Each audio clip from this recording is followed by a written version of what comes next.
good morning sa inyo. Nandito si Papa Ron ngayon sa Divisoria. Naglalakad tayo dito. Ito yung tutuban mga guys. So yan. Ang ganda ng pandito na. Ito naman daming basura dito sa gilid-gilid. Magkakalat na naman. Ayan. Pag may dumadaan dito mga guys yung mga naglilinis, linis na naman to. Ayan.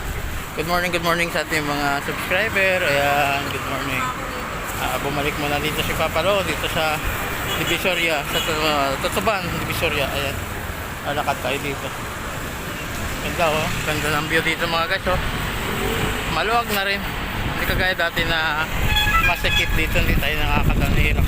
Dito ngayon napapansin natin napakaluwag. Iba na ngayon. May area talaga na malinis. Meron din talaga na daming mga basura yung nalilipad sa mga yung natatangay ng hangin. Pero yung iba naman yan, iniiwan yan ng mga kababayan natin. Ang ganda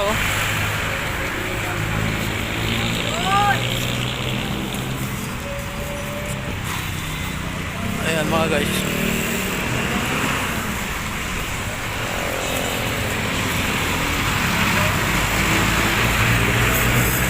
Lalakad mo na si Papa Ron dito sa Divisoria at mamasyal muna tayo dito.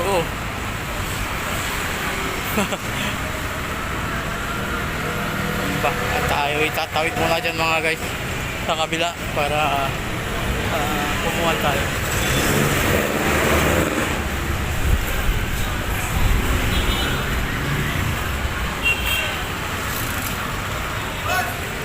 Ganda ang lawak ng dinadaanan na natin ngayon.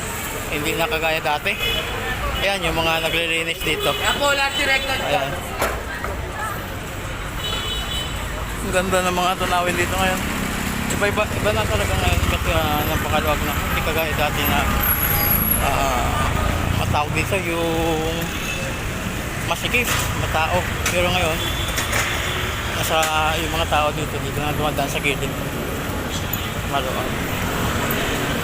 At mapapansin nyo naman dito guys, pagdating dito sa gabi, puro mga gulay.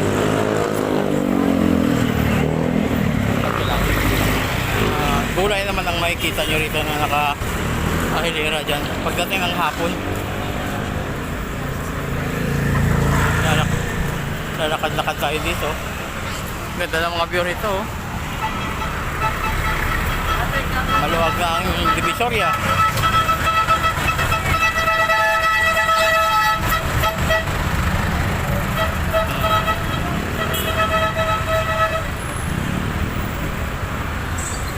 Hindi kagaya dati na masikip talaga. Ganda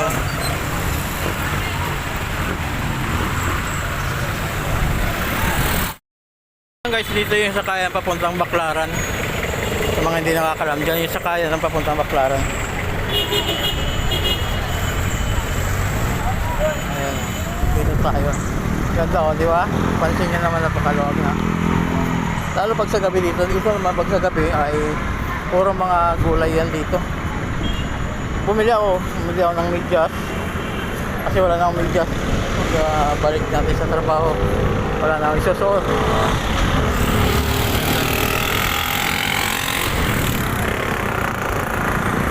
Ngayon tayo tatawid dyan para ikot naman tayo dito sa palengke nila sa bilihan ng mga isda. Pag dinereksyon nyo naman ito mga guys, Pier 4 naman yan dyan sa Ragusa.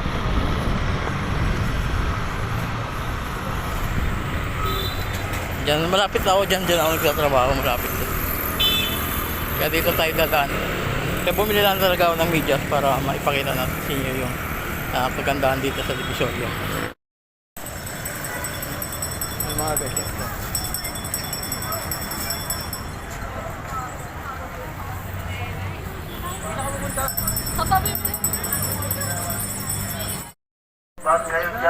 Yan dito naman bultuhan naman dito pag namimili kayo ng mga paninda nyo. Ayang kwan dito, bultuhan, maramihan ang bilihan dito. Napakamura mga bilihin dito mga guys. Mapapansin nyo maraming namimili dito dahil dito bultuhan yung bilihan, napakarami, kaya bagsak presyo yan dito. Ayan, mga laruan ng mga bata.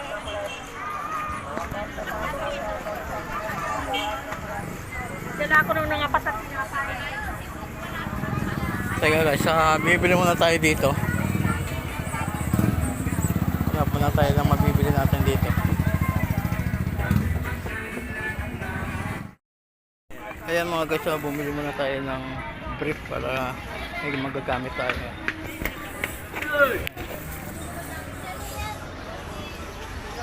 Ganda oh. Dadaan tayo dito sa palengke nila. Ayan mga guys, dito tayo dadaan sa kabila. Kakaliwa tayo dito para makita natin yung kanila, yung tindahan ng mga isda. Ayan yung mga bili ng mga karne, mababoy, mga isda dito bilihan. Dito naman yung tinatawag dito nila na burautan, tama ba yung pronounce ko? Dito napakamura guys, sa umaga lang kayo pupunta rito, mamili lang kayo. Ang daming namimili dito yung tinatawag na burautan. Ayan yung mga karne. Ayan mga gulay. Napakaganda rito kasi mura ang bilhin dito. Kasi lulusutan naman natin dito yung mga bilihan naman ng mga tawag dito, mga sibuyas.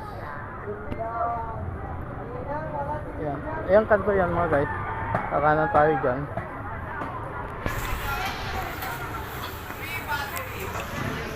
Dito yung mga paninda ng burautan kasi alas 12 na, iwan ko kung meron pa. So umaga lang kasi makikita nyo rito.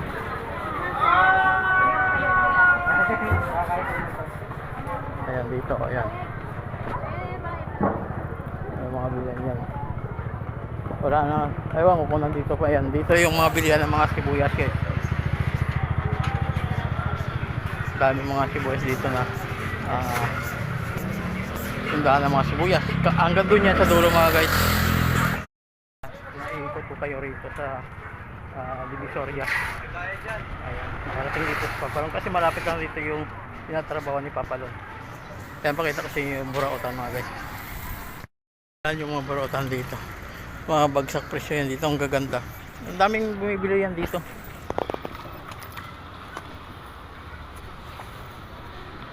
Ayan, nakahilira yan dito lahat, mura lang mga bilihin. Kaya lang alas 12 na, alas 11 na yun, nagliligpitan na sila kasi hanggang alas 12 lang yan dito. Kasi iba naman mga papasok na rito yung mga malalaking sasakyan, kasi yung mga nagdi-deliver ng mga sibuyas, iba't ibang klase mga basta mga yung mga patatas, iba't ibang paninda dito, mga bawang ganun.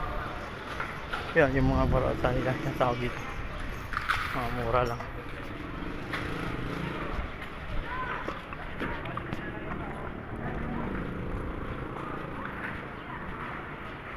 Ang dami yan dito bumibili.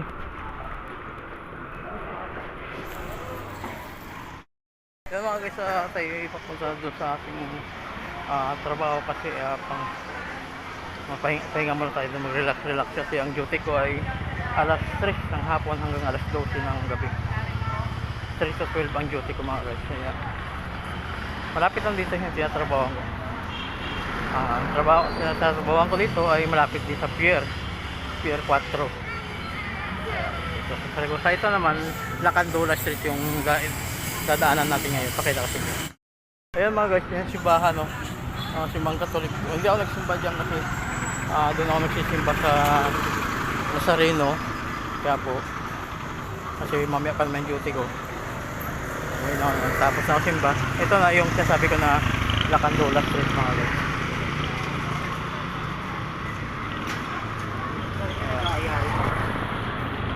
Tayo maglalakad dito.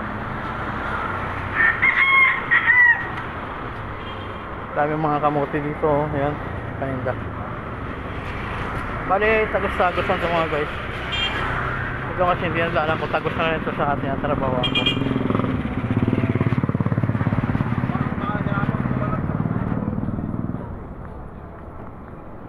Ayan, tagos na yan, divisorya din yan kabila.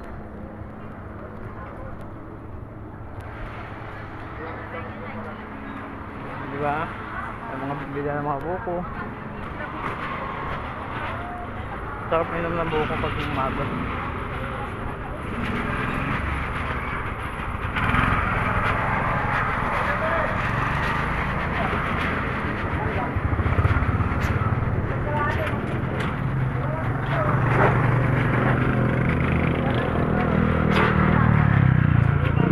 Yan ang mga bilihan din ng mga niyog, kamote.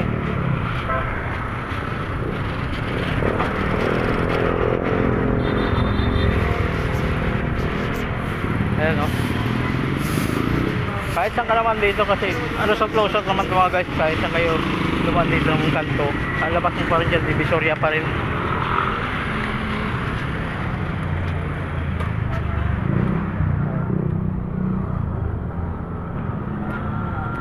Ayun na ako, kakain muna ako dito sa kinakainan namin kantin kasi gutom na si Papalon.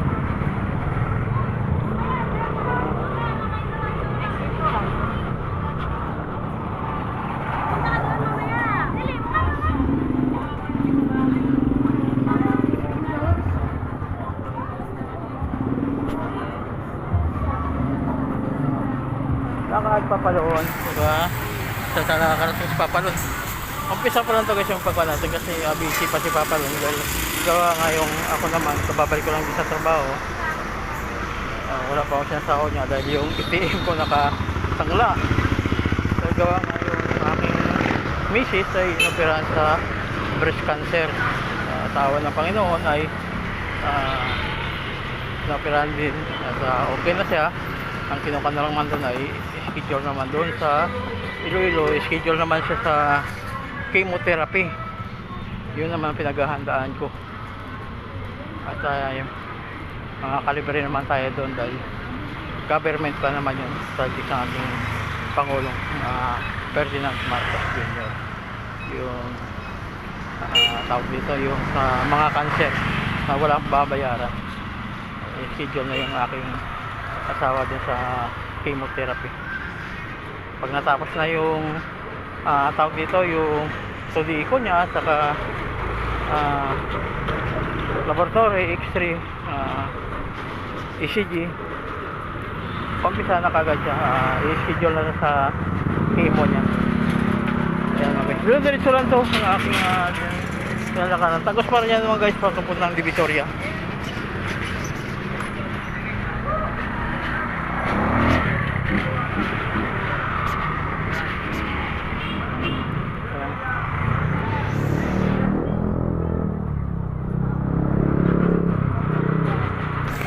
Ayan mga guys, patuloy na ipapalon to ang aking pagbablog kasi kakain muna ako dito sa kanto. Hanggang dito na lang muna. Ingat po kayo at God bless. Bye bye.